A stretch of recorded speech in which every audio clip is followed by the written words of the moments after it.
tema deste módulo é a importância da justiça na democracia. Não há democracia efetiva se não houver justiça. E não há justiça maior se não houver democracia. Como que chegamos a essa conexão das duas temáticas, democracia e justiça?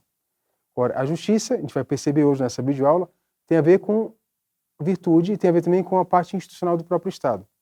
Além disso, nós vamos ver o que mais ainda? Que o desenvolvimento social da sociedade, portanto, pede o quê? Esse respeito à justiça.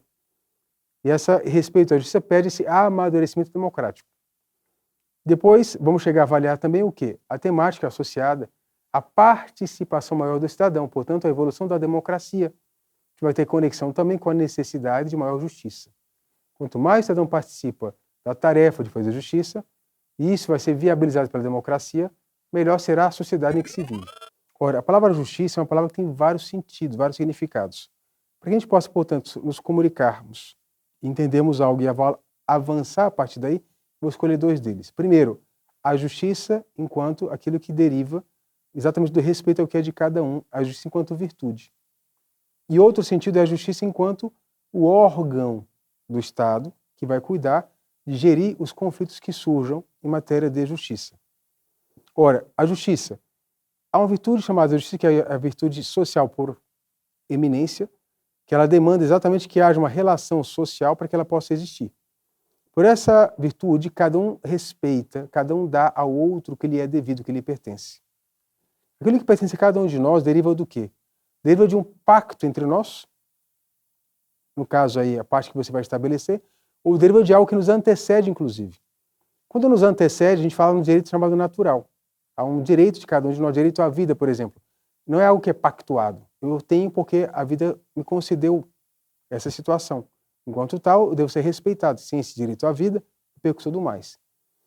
Agora, para que houvesse maior tutela desses direitos fundamentais, direitos essenciais, vamos chamar por enquanto assim, naturais, foi importante que o Estado positivasse. O que é positivar? Estabelecer regras escritas, regras que o próprio Estado cria para governar o interesse público, o interesse social e garantir a cada um de nós o que? Nossos direitos. Portanto, a lei positiva acaba sendo, na atual circunstância da nossa ordem política mundial, do Estado de Direito, uma ferramenta importante o quê? Para viabilizar maior tutela dos direitos de cada um de nós. Tanto os direitos que aqueles que nos pertencem por fatos alheios à própria pactuação entre as pessoas que fazem um contrato, por exemplo, quanto também direitos outros que decorrem de algo que não é pactuado. Pois bem, então tem a lei positiva, que é uma ferramenta política, que tem várias funções, principais delas, cuidar do bem comum, entre os quais garantir que haja justiça. Ora, e a lei, ela é feita por quem? Vai isso depois adiante. Hoje em dia, por um parlamento, via de regra. Pelo mundo inteiro, na atualidade, é o parlamento. E o parlamento é composto por quem? Pessoas eleitas. De que forma? Espera-se que seja democrática a eleição dessa pessoa. Então, eu vou ter uma conexão depois entre o parlamento e a elaboração de leis. E entre a lei, portanto, e a justiça. Aí vai a conexão democracia e justiça. Bom, a lei positiva, portanto, ela é necessária para que haja essa ordem social. Ora, a lei positiva, dizemos antes, também ela depende, ela tem que estar conforme algo que a antecede, chamado direito natural. Essa ideia é aceita, em geral, no mundo inteiro. Ela sofreu alguns abalos para lá e para cá, ao longo do tempo, mas a partir da Segunda Guerra Mundial ela foi reforçada. Por quê? Porque na ocasião da Segunda Guerra Mundial, a Alemanha, a gente sabe disso, criou leis, tinha leis próprias, que autorizavam certas medidas atrozes, desumanas. Matavam judeus, por exemplo, e outras pessoas também. Naquele contexto, aquelas autoridades alemãs que assim procederam, ao fim da guerra, foram julgadas pelo Tribunal Internacional. E o que esse tribunal fez? Falou, essa lei alemã não deve ser aplicada, porque ela vai contra um princípio maior, um direito maior. Então, a gente entende, no caso aí, essa conexão entre a lei positiva, não é? E essa lei de ordem mais natural. Não é? Entre a justiça chamada institucional, que é o aparato do Estado, que vai buscar aplicar a justiça, e a justiça material, que é exatamente aquela que se dá quando se respeita o que é de cada um. Então, nesse tópico, a gente vai tratar disso, justiça material, justiça institucional. Essa lei positiva e essa ordem natural que antecede a própria lei, que tem que ser respeitada pela lei natural, pela lei positiva, nesse caso. O que acontece? O Estado, portanto, regula a vida em sociedade e para promover o bem comum, para gerar uma condição que a gente possa ser feliz, nos realizarmos aí, no caso. Agora, o Estado sozinho não dá conta disso. Então, a Constituição de 88, o que ela fez? adotando o princípio da subsidiariedade, ela previu que esse poder do Estado fosse o quê? Distribuído ou compartilhado mais com os cidadãos, com as organizações não governamentais e com cada um de nós. Nesse contexto, o cidadão ele é chamado a participar mais dos órgãos de Estado também. Mas, além disso, o Estado, ao regular a vida da sociedade, tem que estar atento qual que é a natureza da relação que ele está regulando. Então, por exemplo, todos nós, cidadãos, temos que participar de um fundo econômico comum e colaborar com o Estado, mediante o quê? Tributos. O Estado, portanto, arrecada valores aí, que vai empregar em serviços públicos para nos atender. E esses serviços vão viabilizar que a gente possa ter nossos direitos garantidos, nossos direitos respeitados. Portanto, essa operação estatal tem conexão total com a justiça. E esse Estado, quanto melhor gerenciado, e a ideia desse trabalho nosso aqui apresentado, o que é? É que a democracia acaba sendo o mecanismo que melhor trabalha, né, o próprio Estado enquanto tal, né, vai gerar mais justiça, portanto. E como é que acontece isso? Então, a relação que tem cada um de nós com relação ao Estado, chamada de justiça legal, eu tenho um dever de colaborar. É um imposto que eu tenho que pagar, por isso que é imposto. Né? Então, você tem um dever. Então, chamada de justiça legal, o meu dever perante a coletividade que se traduz esse meu dever de colaborar com o Estado, que hoje representa a sociedade civil. Depois, o Estado, por sua vez, tem o dever de distribuir esses bens conforme as necessidades de cada cidadão.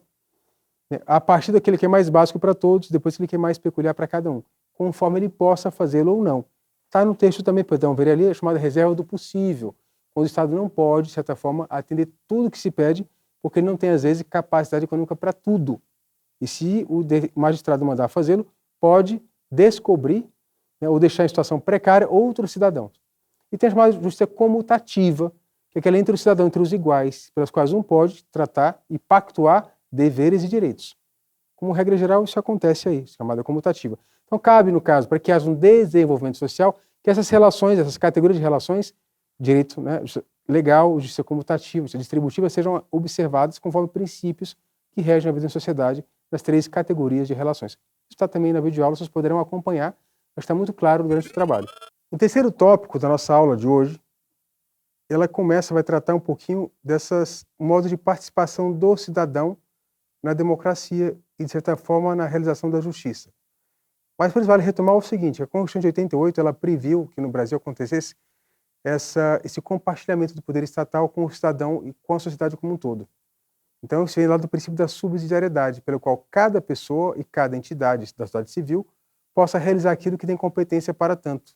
Porque o Estado, se ele se chama tudo a si, no volume que a gente tem até da população do Brasil, ele não consegue atender. Então, cabe a ele respeitar que as pessoas possam, na medida do possível, tratar de várias temáticas que ficaram antes, nas constituições anteriores, sob reserva legal do Estado. Então, ele vai compartilhar. Então, nesse contexto, é importante entender que cada um de nós pode hoje participar muito mais do poder estatal. Não só pelo voto, que era a tradição que havia no passado, está no nosso tópico 2 da aula. Mas, nesse tópico 3, eu vou falar o quê? Dessa participação do cidadão dentro da gestão do poder público. Seja no judiciário, seja no executivo, seja no legislativo. Então, exemplo, está no texto nosso também.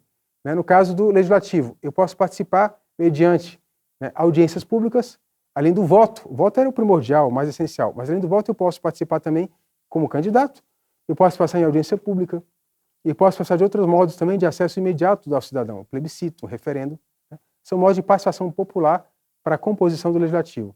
No judiciário, audiências também que eu possa participar, não é? E também no caso, amicus curiae, amigos, no caso, do tribunal para poder decidir uma matéria. Posso participar também, no modo de um cidadão participar sem ser funcionário público.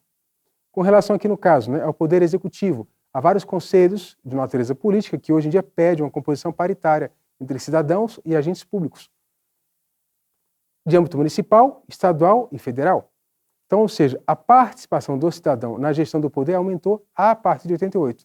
Então, isso está descrito no nosso texto, também poderão acompanhar nessa matéria aí. Mas é um pouco essa desse tópico, entender que há muito mais mecanismos hoje de participação do cidadão na gestão do poder público, portanto, a democracia se consolida por esse tipo de participação também, e à medida que o cidadão participa e auxilia o Estado a atender a diversos interesses e demandas, está se produzindo maior justiça com maiúscula aqui, que é essa divisão e essa atenção ao bem que é devido a cada um.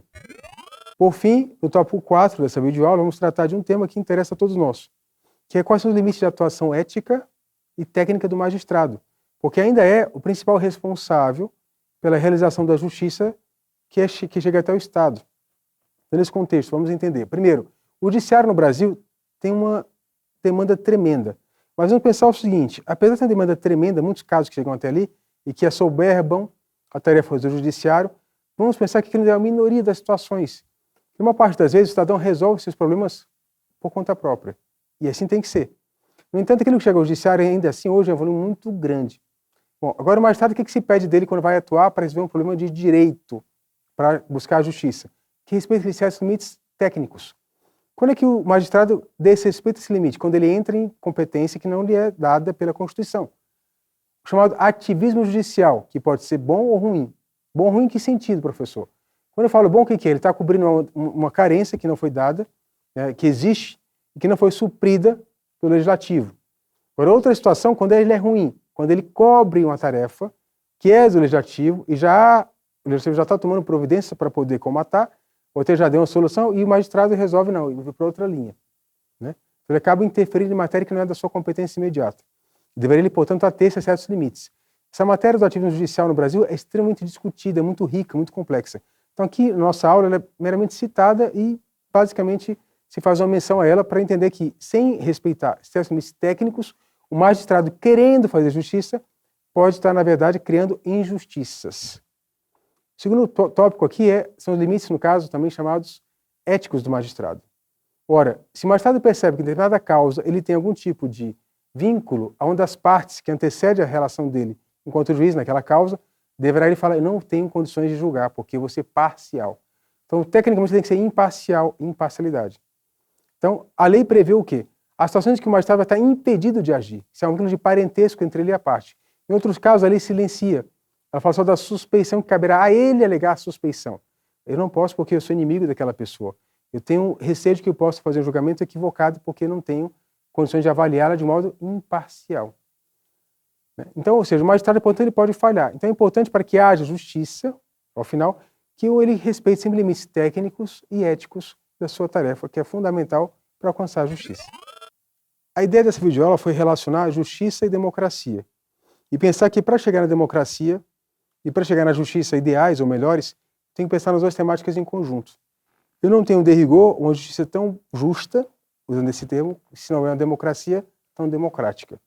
Ao longo da história, a gente passou no Brasil e no mundo inteiro por várias fases diferentes. E vamos passar ainda, porque depende da maturidade social de cada povo para poder vivenciar essa corresponsabilidade que há na gestão do poder público. Ora, e fazer justiça é exatamente aquilo necessário para que haja essa coesão social, né? E a justiça acaba sendo a meta da própria democracia. Então, por isso que a ideia da aula foi tratar em 4 tópicos de alguns assuntos que possam ajudar quem está assistindo essa aula a compreender um pouco da conexão das duas temáticas e entender um pouco esse amadurecimento conjunto de um e outro. E assim tentamos abordar nessa aula, vocês poderão acompanhar pelo próprio material, tem várias ideias e várias referências interessantes de pesquisa. Bom estudo!